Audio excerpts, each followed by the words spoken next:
Logiciel d'architecture gratuit ou payant, quel est le meilleur choix? Bonjour et bienvenue dans cette vidéo. Donc, je rigole parce que c'est vrai qu'on pense toujours qu'un outil payant est toujours plus sophistiqué. Alors, il y a deux cas de figure quand même, hein.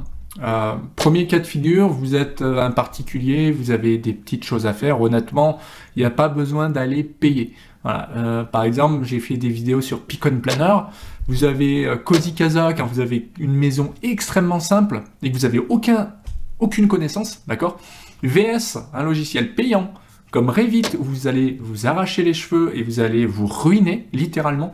Voilà, donc moi je conseille quand même, d'une part, de rester dans du gratuit autant que faire se peut. Et si vous avez les compétences, le temps et que vous êtes un professionnel et qu'on vous demande certaines choses, dans ce cas-là, ça peut être adapté de passer sur du payant. Effectivement, pour ma part, je vous donne un exemple, plan technique. Plan technique, il faut sortir un plan au millimètre, il faut des compétences assez élevées que j'ai développées au cours des 20 dernières années, aucun problème. Je suis prêt à investir dans GStarCAD, pourquoi pas AutoCAD si vraiment il y a nécessité, mais honnêtement, vous pouvez rester sur un logiciel comme GStarCAD qui est beaucoup moins cher. Vous avez aussi le côté BricsCAD qui est vraiment très très pertinent parce que BricsCAD, il a même un module BIM. Donc si vous voulez, ça peut remplacer Revit quoi, sans problème.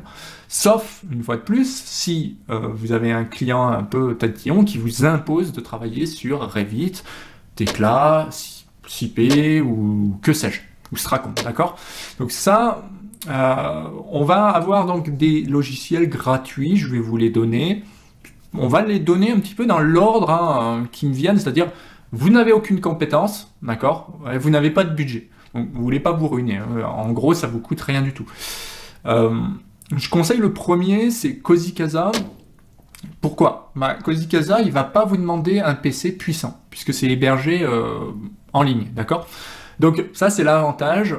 Autre avantage, vous n'avez pas de compétences particulières à avoir. Pareil pour Archi Facile si Cozy Casa est déjà trop compliqué avec la 3D, la 2D, etc. Dans ce cas-là, passez sur Archi Facile.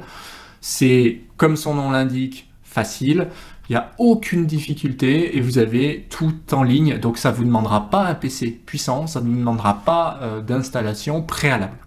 Ensuite, vous avez Sweet Home 3D, qui est un peu dans le même genre que Cozy Casa, un poil plus complexe peut-être. Vous avez aussi Home by Me, qui est vraiment dans le même style. On est toujours sur des choses en ligne qui sont quand même sympas, sachant que Sweet Home 3D est aussi gratuit, bien sûr, hein, ils sont tous gratuits pour l'instant. Et vous avez la possibilité sur Sweet Home 3D de l'installer sur votre PC. Picon Planner.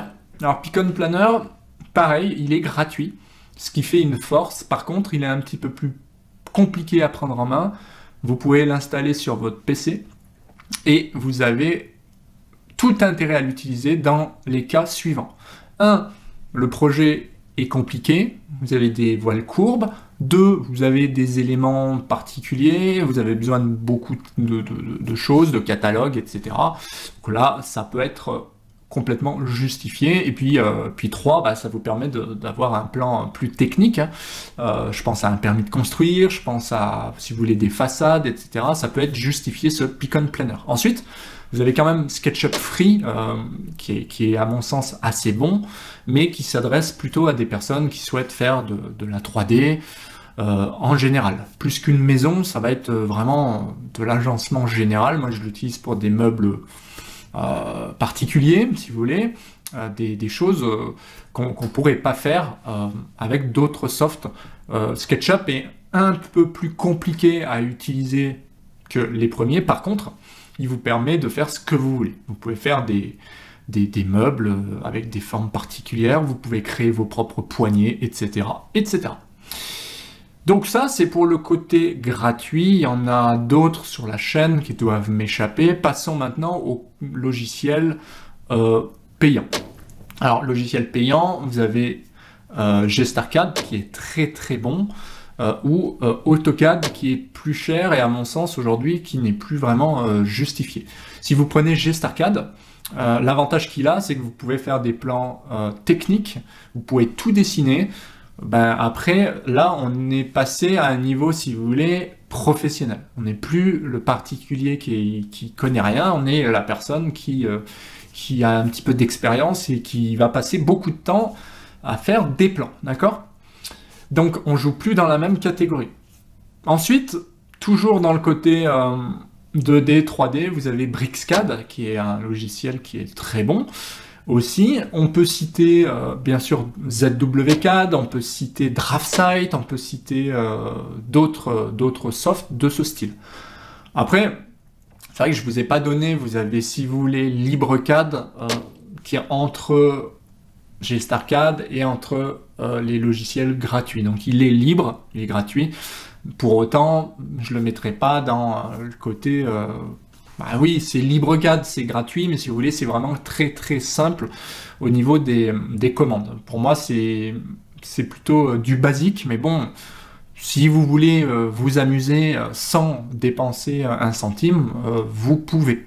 Sachant que les logiciels que je vous donne, GStarCAD, AutoCAD, etc., faut pas oublier qu'il y a quand même une période d'essai où vous pouvez tester. Après, vous avez du Rhino, vous avez du Tekla, vous avez du CP, vous avez du Allplan. Pour la partie 3D BIM, vous avez Stracon, qui est dédié à la structure, hein, pas à l'architecture. Vous avez Revit, qui est le must, en termes de complexité aussi, mais qui permet d'aller très loin pour un professionnel qui a besoin de créer des projets très très très complexes, en collaboratif, etc. Mais là, on est vraiment à un niveau extrêmement élevé. Hein. Je ne le conseille pas à quelqu'un qui dessine sa maison et qui veut vraiment juste placer des meubles. Voilà, donc un petit peu ce qu'on pouvait dire sur l'analyse entre le gratuit, le payant, est-ce que c'est justifié, est-ce que ça l'est pas. Voilà, bah moi j'espère une chose, c'est vous avoir un petit peu aiguillé dans ces choix techniques qui sont loin d'être évidents. Moi j'en teste tous les jours et je peux vous dire que c'est pas simple. En tout cas, si la vidéo vous a plu, je le souhaite, petit pouce bleu, n'hésitez pas à vous abonner parce qu'il y a beaucoup de tutos qui arrivent, enfin il y en a déjà énormément, mais il y en a plein d'autres qui arriveront, et vous pouvez bien sûr suivre la formation mentorat, ça c'est si vous voulez vraiment devenir un expert en bâtiment, que ce soit sur des logiciels comme SketchUp, Cozy Casa ou autre, vous deviendrez un expert dans le domaine. Et puis, vous avez d'autres vidéos à votre disposition, moi je vous dis à bientôt en vidéo, ciao!